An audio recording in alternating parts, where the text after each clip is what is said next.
Bonjour Emmanuel. Bonjour Henri. Bon, il y a longtemps qu'on ne s'est pas vu, hein? Ah bah ça fait 15 jours là. 15 jours, ouais. Ah, il s'en est passé des choses en 15 jours. Bah, Ah, moi oui. je trouve pas spécialement. Ah, si, Il n'y a rien mais- qui a changé. Ah, moi j'étais à Paris. Ben, j'ai vu votre frère au petit journal. Non. Ouais, il fêtait ses 84 ans sur scène. Ah, c'était assez émouvant, hein? Quand il est dans sa musique, il est dans sa musique, hein. Bon, enfin, ça mis à part, ce qui s'est passé d'important, c'est valse quand même, non? Bon, moi je trouve pas spécialement. On change et on continue. Ouais. Ouais, valse, effectivement, on sort pas du collectivisme, quoi. Non. On sort pas du collectivisme. Alors, moi je trouve ça... Mais c'est impossible de sortir du collectivisme.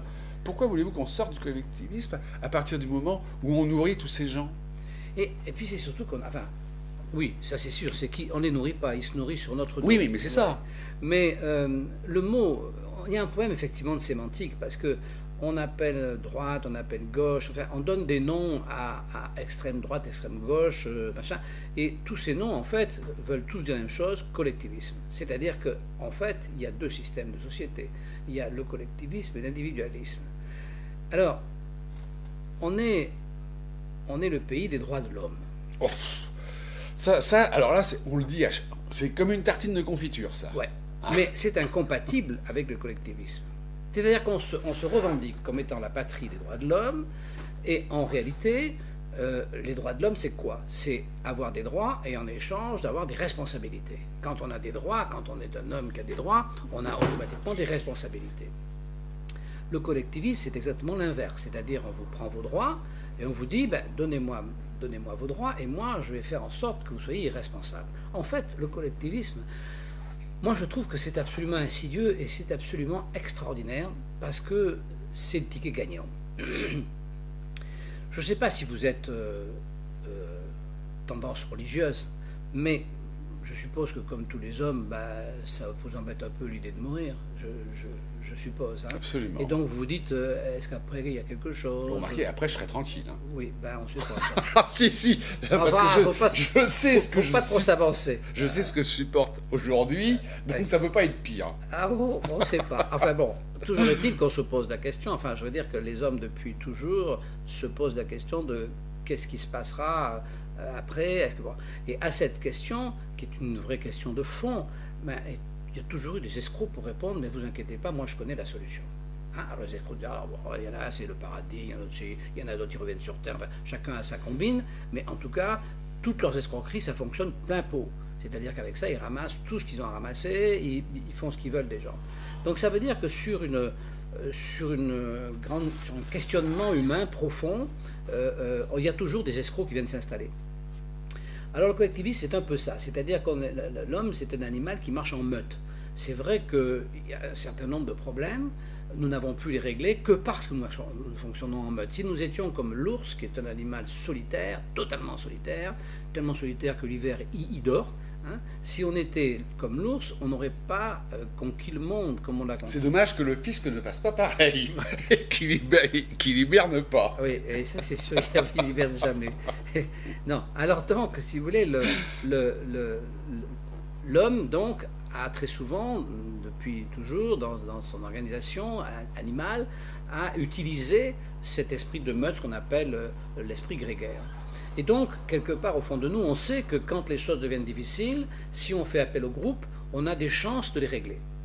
Et donc cette espèce de pulsion, qui est un peu comme l'angoisse par rapport à la mort, cette espèce de pulsion automatique, eh bien, il y a une bande d'escrocs, toujours pareil, qui vient s'immiscer là-dedans et profiter de cette pulsion que nous avons pour dire « mais vous inquiétez pas », parce que en fait la troisième peur c'est quoi? C'est d'être vivant et d'être responsable de soi, c'est-à-dire bon, chaque fois que je fais quelque chose, il y aura des comptes à rendre, favorables ou défavorables, c'est inévitable, à partir du moment où je veux être, où je veux exister, j'aurai des comptes à rendre. Alors ça c'est une douleur pour beaucoup de gens, parce que quand vous réussissez, bon, bah, évidemment, les comptes à rendre, bah, c'est agréable, mais quand vous échouez, les comptes à rendre, c'est désagréable. Donc, il y a une bande d'escrocs qui dit « Donnez-nous vos droits, on s'en occupe, ne faites plus rien, et nous, on prend les responsabilités à votre place. » Et ça, ce sont des escrocs. Et si vous voulez, mais leur discours est tel qu'aujourd'hui, ben, c'est eux qui ont le pouvoir parce qu'ils ont capté le pouvoir et ils ont organisé la société pour que les droits individuels, donc les droits de l'homme, n'existent plus. C'est pas le droit de l'homme pour eux, c'est le droit de la collectivité humaine. Ça n'a rien à voir parce que la collectivité humaine, c'est une abstraction. C'est quelque chose qui n'existe pas, qui n'a que l'odeur et la couleur qu'ils veulent bien lui donner. C'est là qu'est le problème. Alors cette nuit, j'ai reçu une insomnie. Ah oui, j'ai pas eu une insomnie parce que je dormais profondément. Mais comme mon téléphone est à côté sur ma table de nuit, évidemment, quand on m'envoie un message, ça fait ding dong. Ding dong. Bon. Alors donc, cette nuit, exactement à 3h05, ainsi que des milliers de Français, j'ai reçu un petit mot de la Direction générale des finances publiques. Alors ça, celui-là, je vais vous le lire parce que ça vaut son pesant de cacahuètes. Alors ça s'appelle le crédit d'impôt pour la compétitivité et l'emploi, le CICE. Alors ça dit ceci, le crédit d'impôt pour la compétitivité et l'emploi a pour objectif de redonner aux entreprises des marges de manœuvre pour investir, prospecter de nouveaux marchés, innover, favoriser la recherche et l'innovation, recruter, restaurer leurs fonds de roulement ou accompagner leur transition écologique et énergétique. Il se traduit par une baisse du coût du travail et par une amélioration de leurs marges. Ça veut dire quoi? C'est un programme, ça. C'est intéressant. Ça veut dire que ça, c'est en fait les objectifs de toutes les entreprises.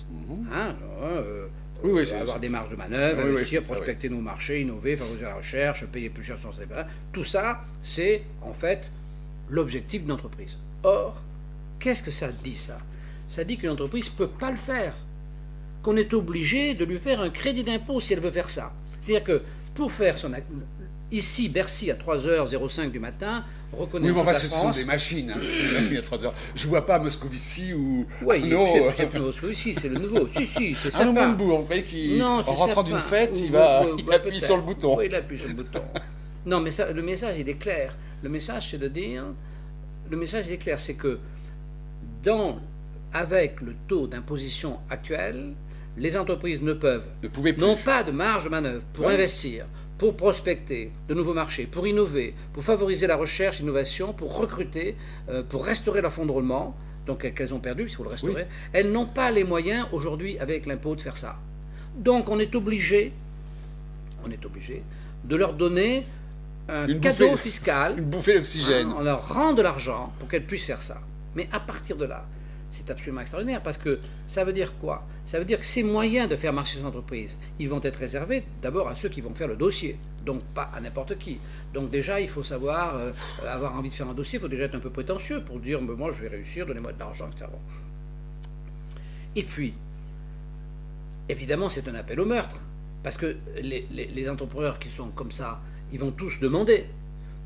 Et puis alors, qu'est-ce qui va se passer quand ils auront tous demandé? Paf! Ils vont tous obtenir. Oui, mais... Et on va leur envoyer un contrôle.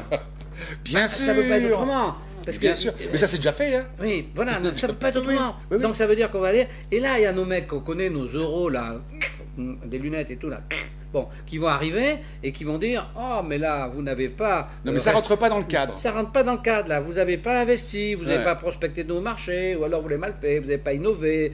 Voilà. Ou il manque une virgule dans votre déclaration. Il faut nous rendre de pognon. Oui. Et à partir de là... Oui. Et comme vous le faites de mauvaise foi, on va vous foutre une amende de 40%. Non seulement on reprend le pognon, mais on va vous taxer un peu, on ne se déplace pas pour rien. Voilà. Alors c'est ça le collectivisme. C'est-à-dire c'est l'absurdité poussée à son paroxysme. Parce que là, on est dans l'absurdité poussée à son paroxysme. Et ça, alors, ça, on ne pouvait pas rater ça. C'est quand même la nouvelle de la nuit. Alors, et ça, en pleine nuit, paf, ça vous arrive, ça vous réveille, et vous vous dites une connerie pareille. Vous vous dites, mais dans quel monde je suis? Où c'est ce monde du pays des Lumières? Où c'est ce monde du pays de la liberté? Où c'est ce monde du pays des droits de l'homme, du respect de l'individu? Vous en avez beaucoup comme ça encore, pays des droits de l'homme, la liberté. Mais enfin, on n'est plus dans ce monde-là, on vit plus dans ce monde-là. Moi, je l'ai cru. Je l'ai cru, puis je l'ai fait croire à mes enfants. Oh. Mais si, moi, mes enfants croient, on croit ça. Mais sinon, j'en serais parti. Il aurait fallu partir. Mais je ne pensais pas que ça pourrait prendre une telle ampleur. Aujourd'hui, il n'y a que du collectivisme. Alors, moi, j'ai plutôt envie de parler de socialisme, du MP, de machin, de Le Péniste, de Mélenchoniste, de tout ce que vous voulez, d'anti-autotioniste. Bon, c'est en fait collectivisme. Voilà. Nous sommes dans une société collectiviste. Et les sociétés collectivistes, ça marche nulle part. Et alors là, on en a l'exemple parfait, ça marche pas, c'est complètement absurde, c'est complètement stupide, c'est complètement con. Il faut dire les choses comme elles sont. Hein. Voilà. Alors, bon, c'est de ça que je voulais vous parler aujourd'hui, parce que je trouve que c'est quand même un peu désespérant. Donc Valls, puisque c'est ça la nouvelle du siècle, est-ce que vous avez vu dans le discours ou sur le visage parfaitement maîtrisé de ce monsieur. Mais c'est un Catalan, hein, il se maîtrise. Catalan, oui. Il se maîtrise. Ils sont pas loin les Catalans, pas du mal les Catalans. Non, mais moi j'ai vécu à Barcelone, je suis très content d'eux. Hein. Donc il a donc un visage qu'il maîtrise parfaitement, et donc on n'a pas vu l'ombre sur ce visage maîtrisé, on n'a pas vu l'ombre de l'idée que le respect de l'homme, le droit à la liberté et son corollaire, l'obligation de la responsabilité, pourrait à un moment donné venir dans son gouvernement. Le problème à l'heure actuelle, c'est que les Français ne savent plus comment se débarrasser de leurs hommes politiques, puisqu'ils sont toujours là et qu'ils n'ont pas le choix. On voit bien qu'il y a de moins en moins de gens qui votent, ça devient n'importe quoi. Les gens sont élus avec ils appellent ça une majorité, mais c'est la majorité d'une minorité, ils ne représentent plus grand-chose. Mais ils sont toujours là, on ne peut pas les déloger. À moins de faire une révolution, je veux dire, et encore, mais on ne peut pas les déloger. Vous avez, à tous les postes, ils sont là. Ils ne bougent pas, ils s'engraissent sur nous, ils vivent bien, et alors, là, vous avez vu qu'ils ont, c'est quand même faramineux, les primes qu'ils ont données, les primes aux conseillers ministériels. 12 millions d'euros pour 2013, à se partager comme ça. Alors évidemment, je présume que c'est pas imposé. Dans quel monde on vit, quoi. Ils s'autofinancent. Alors, moi, j'entends bien ce que vous dites, Emmanuel. Donc on ira de plus en plus vers le collectivisme, oui, puisqu'ils ont de plus en plus faim. Mais moi, je pense pas que... C'est ça qui est un peu embêtant, c'est que je pense pas que ça vienne des hommes politiques. Je pense que les hommes politiques ne sont que l'image de la pensée. Je pense que la gravité de la chose, c'est la pensée. C'est-à-dire que je pense que les gens sont objectivement collectivistes. C'est-à-dire que les gens pensent vraiment que la collectivité doit réfléchir à leur place et doit les prendre en charge. Je crois que les gens sont collectivistes. À partir de là, ils ont des hommes politiques qui vont dans le sens de leur pensée. Donc je crois que la difficulté est bien plus grande que ça, parce que je ne crois pas qu'on puisse changer. Imaginez d'abord c'est l'histoire de Churchill qui a dit avant la guerre, je vous promets du sang et des larmes. De la sueur, du sang et des larmes. Alors, un discours comme ça, c'est-à-dire un discours qui dirait aux gens, alors écoutez, je vais vous rendre, je vais vous rendre votre personnalité, je vais vous rendre votre dimension d'homme, mais si vous n'êtes pas bon, vous allez être dans la merde. Alors, mais ça, personne ne veut entendre ça. Ça n'existe pas. Donc personne n'a envie d'être un homme. Donc ils ont envie d'être un petit rouage d'un ensemble qui les bouffe, qui les dévore, qui les détruit, qui les mange, qui les tue, mais ça leur va très bien. Sans douleur. Donc c'est ça le problème. Donc c'est pas, à mon avis, on ne peut même pas jeter la pierre aux hommes politiques parce que... Mais c'est parce qu'ils savent très bien ce qu'ils font.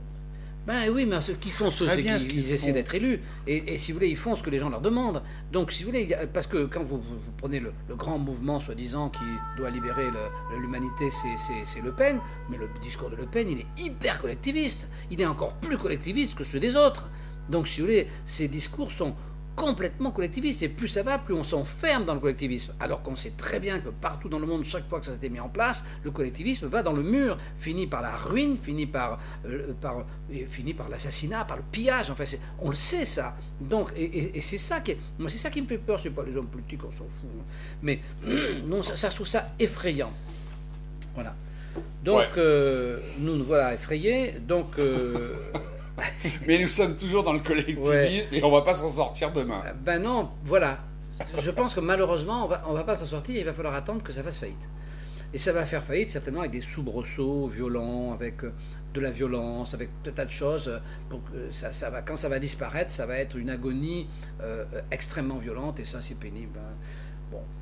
On va peut-être s'arrêter là pour aujourd'hui, Emmanuel. Donc, oui, on n'a pas tout dit, mais on va s'arrêter là quand même. On ne peut pas tout dire, il nous faudrait 15 jours. Donc on se voit la semaine prochaine. Normalement, oui. À bientôt, Emmanuel. À bientôt.